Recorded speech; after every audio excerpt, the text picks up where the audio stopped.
Good morning students. Class 9 subject mathematics chapter number 2 हमने start किया था पॉलिनोमियल्स। लास्ट टाइम मैंने आपको ये सारे फॉर्मूलाज लिखने के लिए दिए थे। आई होप आपने अपनी नोटबुक में लिख लिए होंगे और लर्न कर लिए होंगे। आज हम चैप्टर नंबर 2 स्टार्ट कर रहे हैं जिसका नेम है पॉलिनोमियल्स। पॉलिनोमियल्स क्या होते हैं उससे पहले पढ़ने के लिए हमको पहले एक कॉन्सेप्ट पढ़ना पड़ेगा। कॉन्स्टेंट्स क्या होते हैं, वेरिएबल्स क्या होते हैं, होल नंबर क्या होते हैं, मोनोमियल, बाइनोमियल, ट्राइनोमियल और पॉलिनोमियल्स। सबसे पहले कांस्टेंट होते हैं। कांस्टेंट जैसे अपन जो काउंटिंग लिखते हैं 6, 7, ये 1, 5, ये जो काउंटिंग होती है इसे हम कांस्टेंट टर्म्स बोलते हैं। और वेरिएबल, वेरिएबल मतलब होते हैं जो अल्फ़ाबेट होते हैं जैसे X, Y, Z, P, Q, A, B, ये जो भी हम अल्फ़ाबेट्स पढ़ते हैं इन्हें हम बोलते हैं वेरिएबल्स। और कांस्टेंट मतलब काउंटिंग। इन दोनों के बाद हम आते हैं होल नंबर पे। होल नंबर क्या होते हैं? होल नंबर जो 0 से स्टार्ट होते हैं और इनफाइनाइट तक जाते हैं उन्हें बोलते हैं होल नंबर। 0 से स्टार्ट होते हैं 0, 1, 2, 3 और कहाँ तक जाते हैं? इनफाइनाइट तक। उसे क्या बोलते हैं? Whole number. होल नंबर में नेगेटिव इंक्लूड नहीं होते हैं और कंप्लीट नंबर होते हैं। जैसे यहाँ पर अपन होल नंबर 2/3 जो है वो होल नंबर नहीं है क्योंकि वो P/Q की फॉर्म में हो गया। इसलिए होल नंबर एक तो कंप्लीट नंबर होने चाहिए और 0 से स्टार्ट होते हैं, इनफाइनाइट तक जाते हैं, नेगेटिव नंबर भी नहीं आते हैं। अब सबसे पहले हम पढ़ते हैं, इनको भी पढ़ने से पहले पॉलिनोमियल होता क्या है। पॉलिनोमियल का मतलब है कि जैसे कोई इक्वेशन लिखी हुई है 2x² + 5x। यहाँ पर हम देखते हैं कि पहले ये इक्वेशन जो है वो कितने वेरिएबल में लिखी हुई है। वेरिएबल मैंने अभी आपको बताया जो अल्फ़ाबेट्स होते हैं उन्हें हम वेरिएबल्स बोलते हैं। तो यहाँ पर हमको सिर्फ x के अलावा और कोई अल्फ़ाबेट नहीं दिख रहा है। इट मीन्स ये 1 वेरिएबल है। हालांकि x की एक्सपोनेंट जो है वो अलग अलग है। इसकी एक्सपोनेंट 2 है, इसकी एक्सपोनेंट कुछ नहीं है, इट मीन्स 1 है। एक्सपोनेंट अलग अलग है लेकिन वेरिएबल वही है x। ऐसे कोई इक्वेशन है 5y² + 3x। अब इसमें हमको 2 वेरिएबल दिख रहे हैं, एक y और एक x। इट मीन्स ये कौन सा वेरिएबल है? 2 वेरिएबल है, ये 1 वेरिएबल है। इतना पढ़ने के बाद अब हमको ये कैसे पता चलेगा कि ये पॉलिनोमियल है या नहीं है? हम इसकी एक्सपोनेंट देखते हैं। जैसे यहाँ x की एक्सपोनेंट कितनी है? 2, जो कि होल नंबर होता है।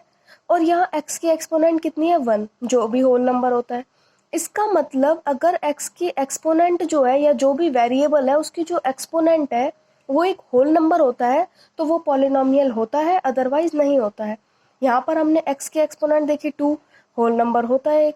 x की एक्सपोनेंट 1, ये भी होल नंबर होता है। इट मीन्स ये अपना पॉलिनोमियल है। और पॉलिनोमियल ये कितने वेरिएबल का है? 1 वेरिएबल का। अब हमको ये चेक करना है कि पॉलिनोमियल है या नहीं है। तो हमने देखा यहाँ y की एक्सपोनेंट 2 है, यहाँ x की एक्सपोनेंट 1 है।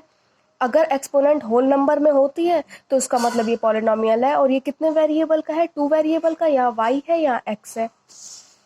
अब इसके बाद ये अभी मैं क्वेश्चन नंबर फर्स्ट करवाऊंगी और ज़्यादा अच्छे से समझ में आ जाएगा।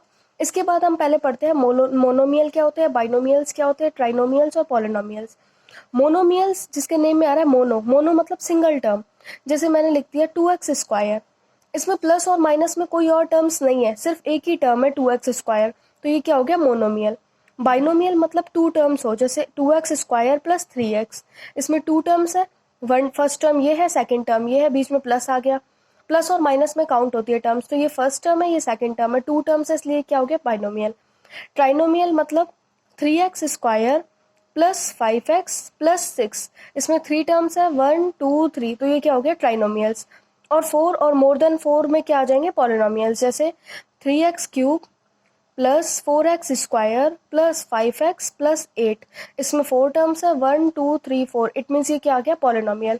5 टर्म्स होंगी तो वो भी पॉलिनोमियल में काउंट होगा। इसके अलावा जैसे यहाँ पर जब सेम नहीं होने चाहिए, जैसे यहाँ पर अगर सेम हो गया, जैसे ये 2x है + 3x है + 5 है। अब आपको यहाँ कितनी टर्म्स दिख रही हैं? 3, तो आप इसका आंसर क्या बोलोगे कि ये ट्राइनोमियल है। ये ट्राइनोमियल नहीं है। क्यों नहीं है? क्योंकि देखो यहाँ पर ये दोनों ऐड हो सकती हैं। ऐड कैसे हो सकती हैं कि 2x और 3x, क्योंकि पीछे वेरिएबल x है और पावर भी बिल्कुल सेम है, तो ये ऐड हो जाएंगी तो कितना हो जाएगा? 5x + 5। अब ये दोनों ऐड नहीं हो सकते क्योंकि ये वेरिएबल है और ये वेरिएबल वाली टर्म है, ये कांस्टेंट टर्म है, ये दोनों ऐड नहीं हो सकती। इसका मतलब अब हम काउंट करेंगे यहाँ कितनी टर्म्स है? 1, 2, तो ये क्या हो गया? बाइनोमियल। ठीक है। अब इसके बाद हम पढ़ते हैं चैप्टर का क्वेश्चन नंबर फर्स्ट हम पढ़ते हैं। क्वेश्चन नंबर फर्स्ट है which of the following expression are polynomial is one variable and which are not. कौन सा एक्सप्रेशन जो है, पहले तो ये बताओ पॉलिनोमियल है या नहीं है, अगर वो है तो कितने वेरिएबल का है, और रीजन और बताना है। State reason for your answer. First question है 4x square minus 3x plus 7। सबसे पहले हमने यहाँ पर x के अलावा हमको और कोई x वो वेरिएबल नहीं दिख रहा है, इट मीन्स ये कितने वेरिएबल का है, वन वेरिएबल का। अब हमको चेक करना है ये पॉलिनोमियल है या नहीं है। तो यहाँ पर देखो x की पावर कितनी है, 2, एक होल नंबर होता है। यहाँ x की पावर कुछ नहीं है मतलब 1 है, ये भी होल नंबर होता है, पावर भी होल नंबर है और वन वेरिएबल में है। तो आंसर क्या आएगा, this expression is polynomial in one variable.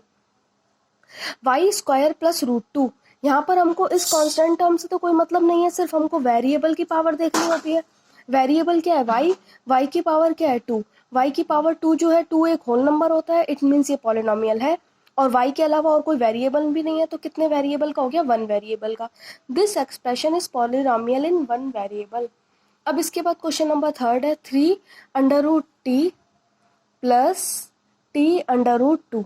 अब इस वाले क्वेश्चन को हम समझेंगे कि ये क्वेश्चन कैसे है। देखो सबसे पहले हमको यहाँ पर सिर्फ एक ही वेरिएबल दिख रहा है, वो है टी। टी यहाँ पर भी है, यहाँ पर भी है, लेकिन हमको चेक करना है क्या टी की पावर एक होल नंबर है। तो वो कैसे चेक करेंगे, कभी भी अंडर रूट के अंदर कोई डिजिट लिखी हुई होती है, इट मीन्स उसकी पावर होती है हाफ। जैसे यहाँ 4 के अंडर रूट है लगा हुआ, इट मीन्स 4 की पावर कितनी है, हाफ। अब मुझे ये बताओ हाफ जो है कोई रैशनल नंबर हो, ये होल नंबर नहीं होता, ये रैशनल नंबर होता है। जैसे अब हम यहाँ पर लिखते हैं 3, यहाँ पर टी जो है अंडर रूट लगा हुआ, मतलब टी की पावर कितनी है, हाफ, प्लस टी रूट 2।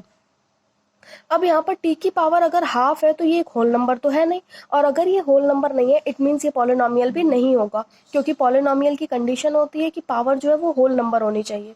तो इसका आंसर क्या आ जाएगा, this expression is not polynomial because exponent of variable T is not a whole number. Exponent T की जो एक्सपोनेंट है वो हाफ आ रही है, जो एक होल नंबर नहीं है, इसलिए ये पॉलिनोमियल ही नहीं है। अब इसके बाद फोर्थ क्वेश्चन भी देखेंगे एक बार, y प्लस 2 अपॉन वाई।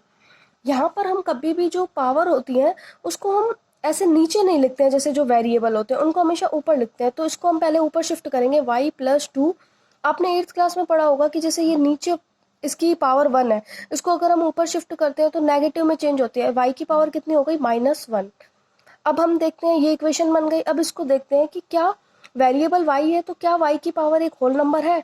तो हमने देखा यहाँ तो होल नंबर है y की पावर ये, लेकिन यहाँ y की पावर होल नंबर नहीं है, क्योंकि नेगेटिव वाले टर्म्स जो होती है वो होल नंबर में नहीं आते हैं। यहाँ -1 आ रहा है, इसका मतलब ये एक पॉलिनोमियल नहीं है। तो इसका आंसर भी सेम ऊपर जैसा आ जाएगा, exponent of variable y is not a whole number. Fifth है x की पावर 10 प्लस y की पावर 3 प्लस t की power 50।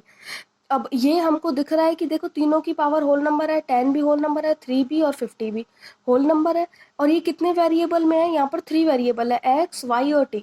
This expression is polynomial, ये पॉलिनोमियल है क्योंकि पावर क्या है, होल नंबर में है, ऑफ 3 वेरिएबल्स। कितने वेरिएबल्स का है, 3 वेरिएबल्स का। Same as do in your notebook, same आपको अपनी नोटबुक में ये नोट करना है और आपको ये कॉन्सेप्ट क्लियर करना है कि कौन से पॉलिनोमियल होते हैं, कौन से नहीं होते हैं, और मोनोमियल क्या होते हैं, बाइनोमियल क्या होते हैं। Thank you.